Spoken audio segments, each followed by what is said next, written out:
With gas prices being so high in 2026 and the electric market kind of falling apart here in the US on the new side, Nissan has given us a very interesting vehicle. Introducing the 2026 Nissan Rogue plug-in hybrid.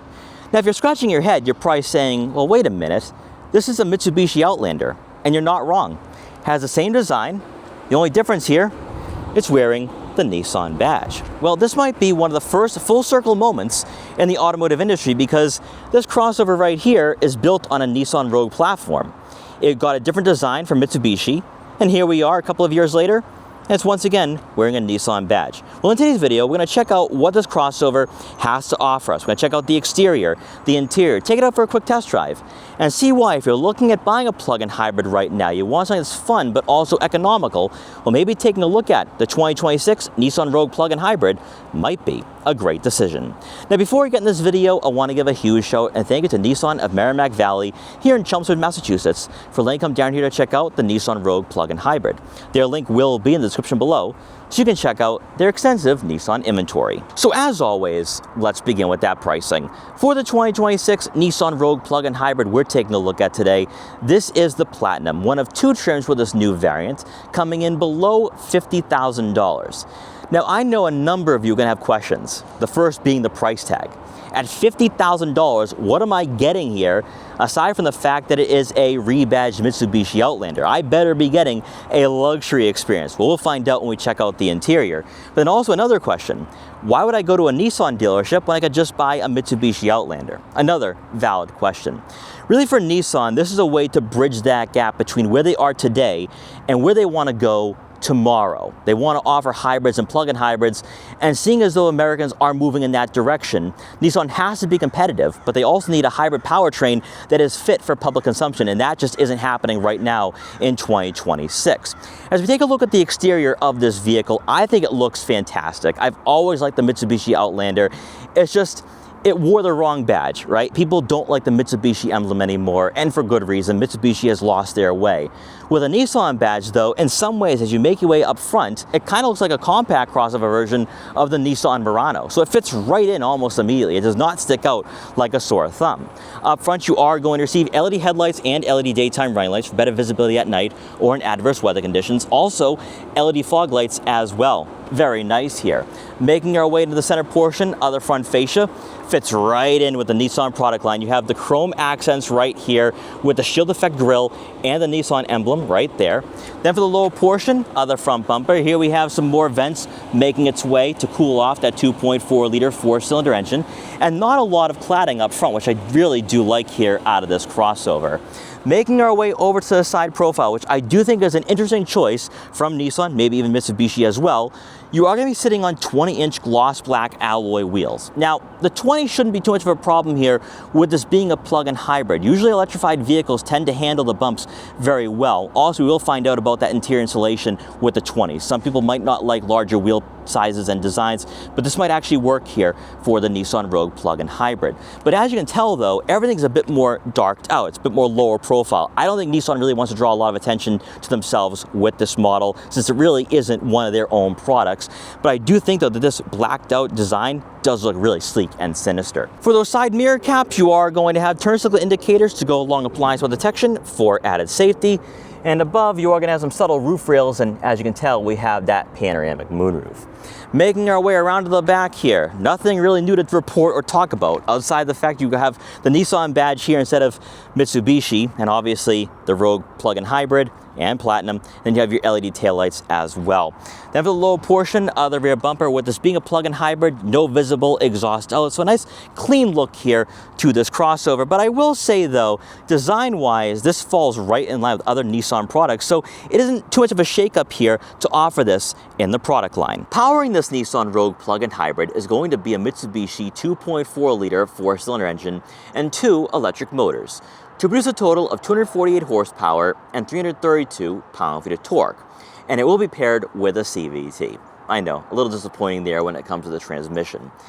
But on paper, this seems to be a fun daily driver, a quick daily driver, because comparing this to a full gas-powered Nissan Rogue, which comes in at 201 horsepower and 225 pound-feet of torque, This seems to be a sports tune crossover, a crossover that will give you some exhilaration and engagement.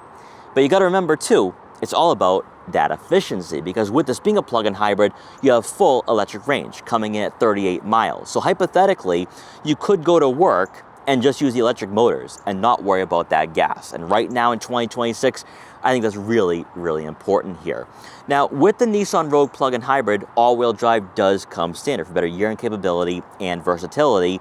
And then we got to talk about the overall range or the overall fuel economy here, because this still has a gas motor.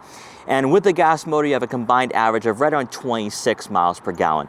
Not the best, not the worst, but for those short trips where you can just use the electric range, this is going to be very ideal for those of you not looking to spend a lot of money at the pump right now in 2026. Hopping inside the Nissan Rogue plug-in hybrid we're taking a look at today, we're greeted by power adjustable heated leather trim seats for both the driver and passenger. Now, both the driver and passenger do have 2-position memory for added convenience, and not a lot of crossovers even now in 2026 give you that particular feature. Although at 50 grand, we would get ventilated seats, and we don't have that here for this model with it being a platinum. So kind of surprising there, maybe even a bit disappointing.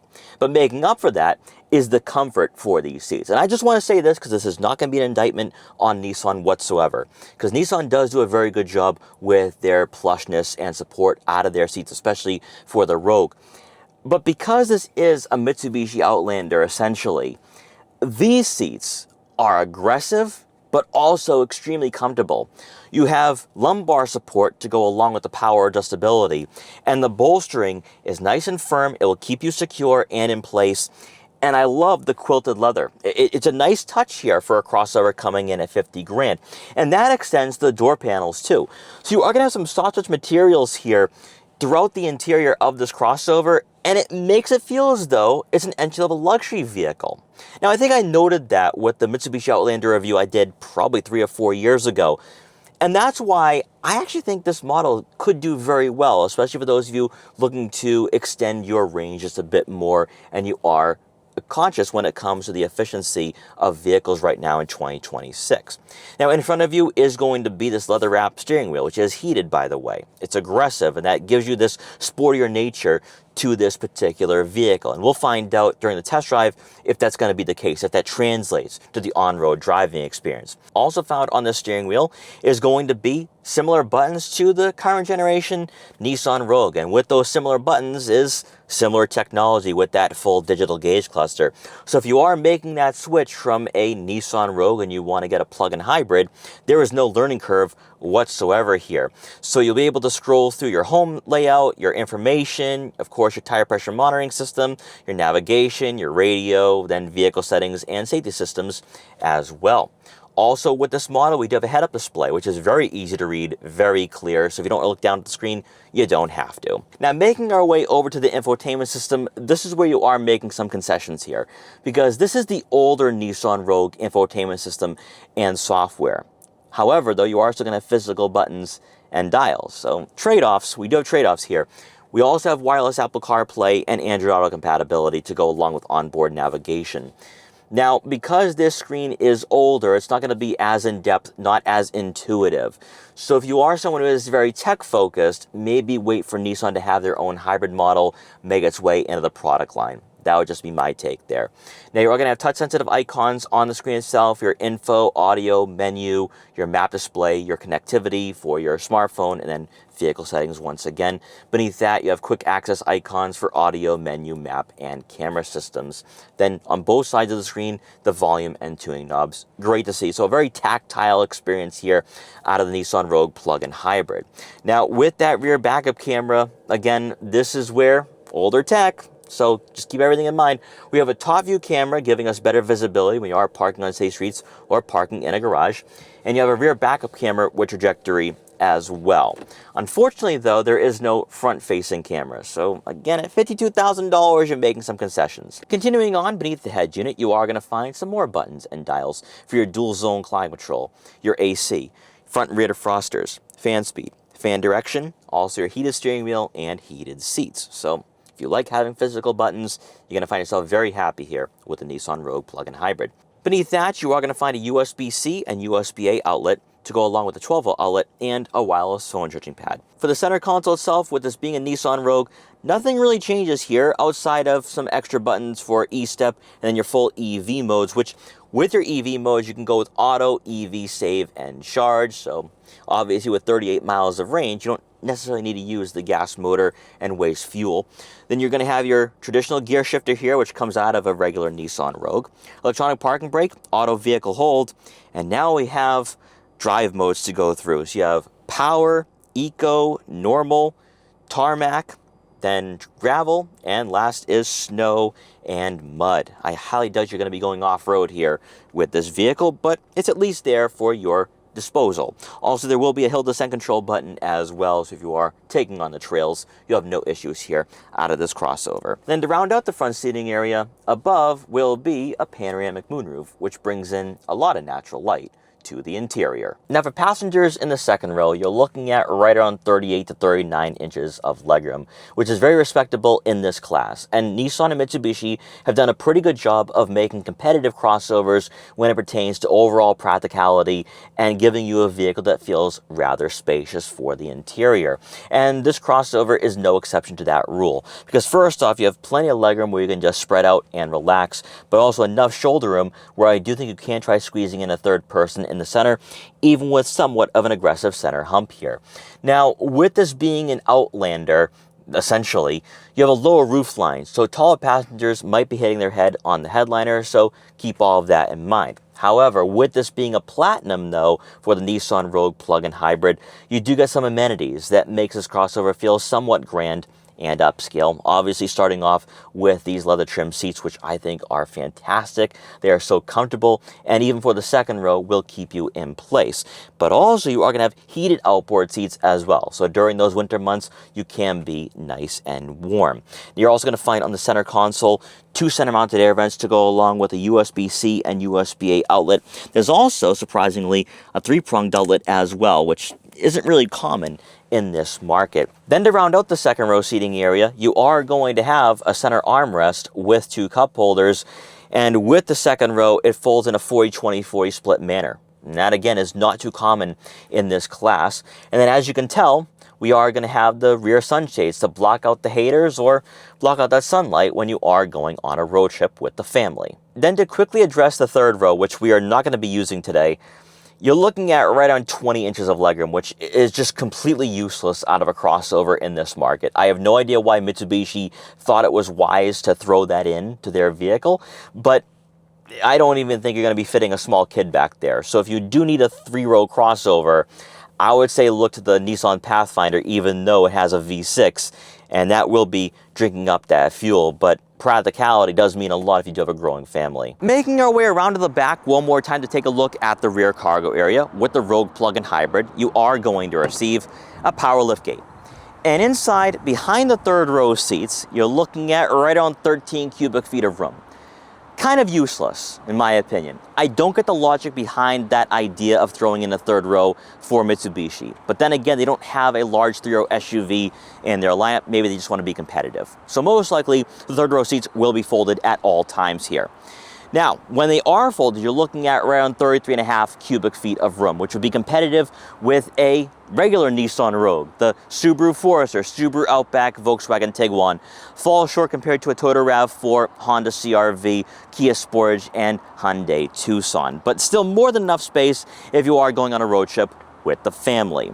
Then when you lower the second row seats, you're looking at right around 70 cubic feet of room, give or take, which again is very competitive in this class. So we throw on the fuel efficiency, we have the practicality, but what about the performance? So what do you get here for $52,000 with the Nissan Rogue plug-in hybrid?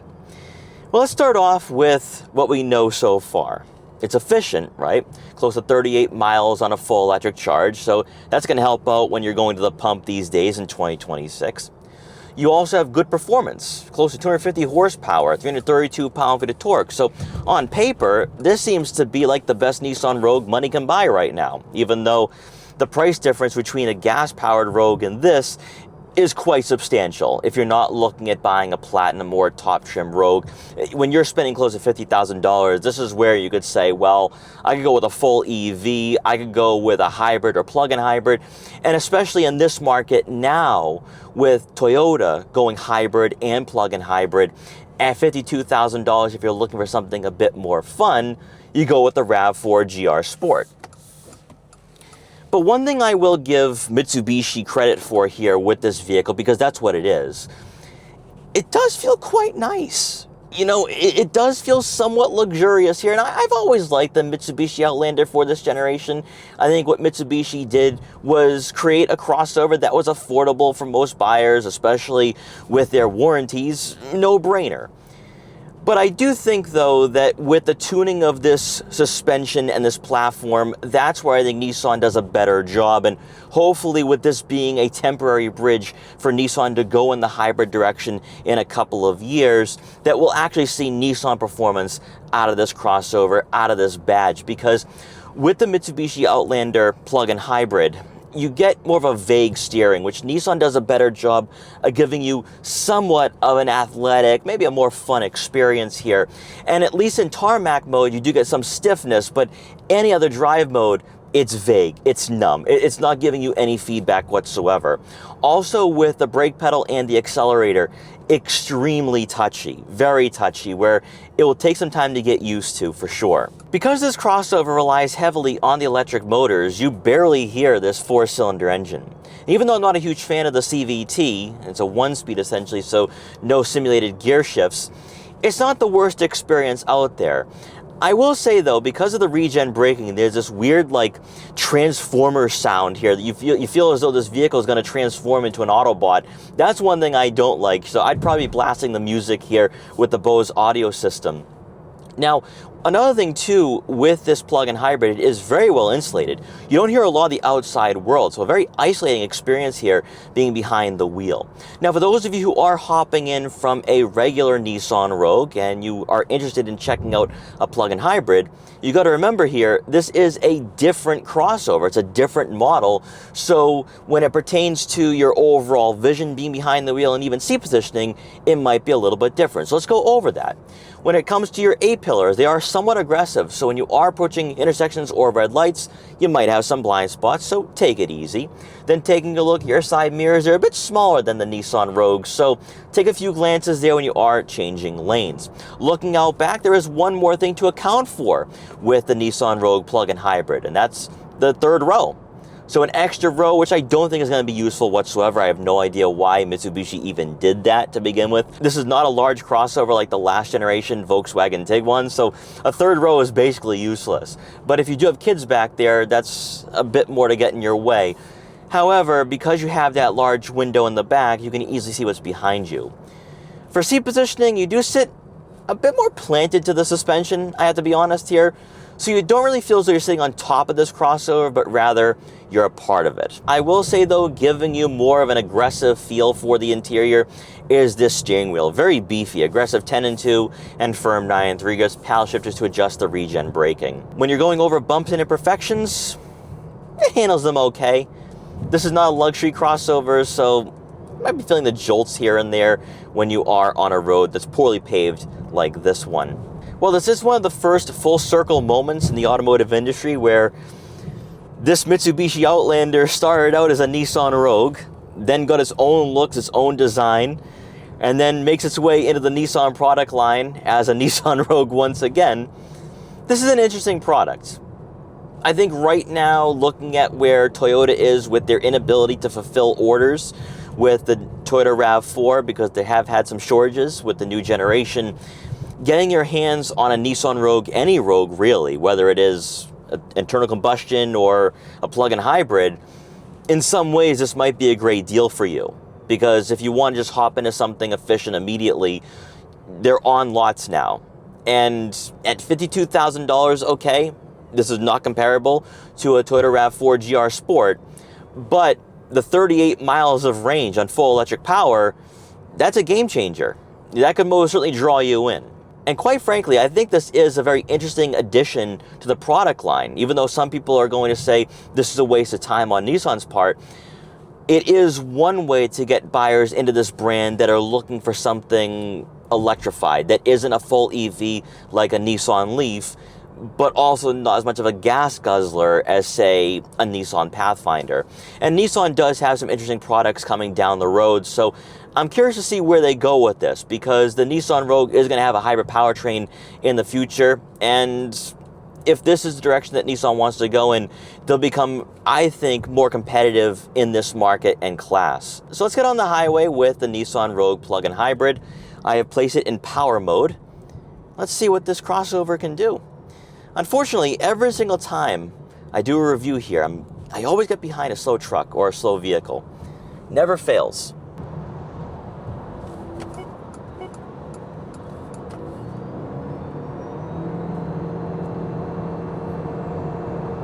And that right there is the benefit of electric propulsion. That was quick. That was really quick getting up to speed.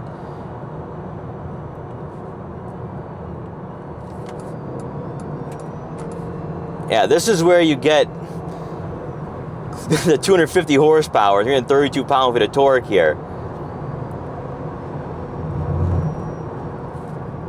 So hypothetically, if you're someone who has a need for speed, the plug-in hybrid is going to be the way to go out of the Nissan Rogue. Because you're not going to get that with the 1.5. Not at all. Yeah, this is pretty impressive.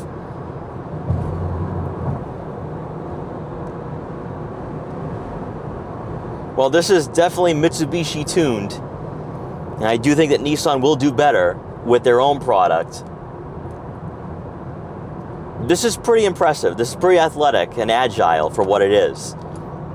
And I'm not saying this is a class leader. I'm not saying this is going to set the world on fire.